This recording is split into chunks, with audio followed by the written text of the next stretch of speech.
Caution. Safety goggles required when handling heterosexual experimental phases. I once fell in love with a straight woman. A heterosexual's hypothesis. Experimental expectations, exploding my senses, surpassing self-saturation. I loved her in ways society says I shouldn't. Naturally unnatural. Straight. Secret seductions, sourcing serotonin snuggles, torrid testimonials, riveting romances, reassuring affairs, intrusive inquisitive impulses. Gay gazes. Helium highs holding honesty hostage, test tube tales. I once fell in love with a straight woman.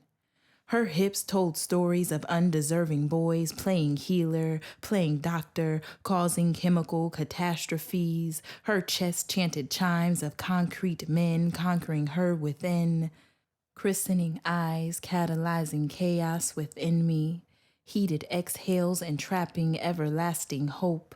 Highly held cheekbones hosting delusions slipping out of hand-hemmed lips, slipping their way inside.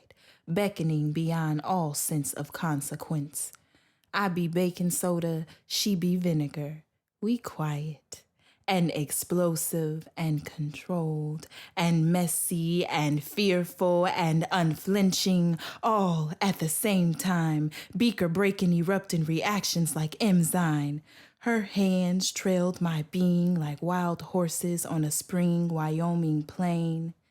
Sensual and imprudent, taking me across moss-veiled trails, leading me to enchanted places where love and sin were no longer synonymous. Crackling stems of pine green vines wrap around us twice, pulling me in closer. Luminous petals of bluebird notes singing of desire through the clouds, harmonizing with russet doe eyes, professing her love long before her lips ever knew.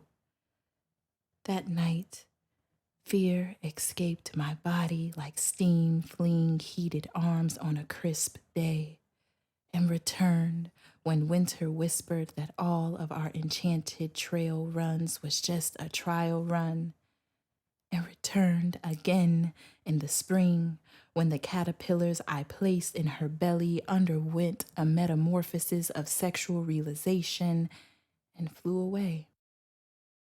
Her once cocooned uncertainty reduces me to just a phase, the kind my mother had hoped for me. I once fell in love with a straight woman, a heterosexual's hypothesis. Her lips told stories of taking but never giving, of wanting but never choosing, of lusting but never loving, inconsiderate elbows flinging flasks of hazardous kisses from men and present flirting with other women, stinging my eyes, eroding my love, piercing my soul. Next time, I will not ignore the signs. I will wash my hands of previous relational filth, wear steel-toed boots to prevent another from stepping on my toes, put on a white coat that shields my heart. Next time, I will wear safety goggles.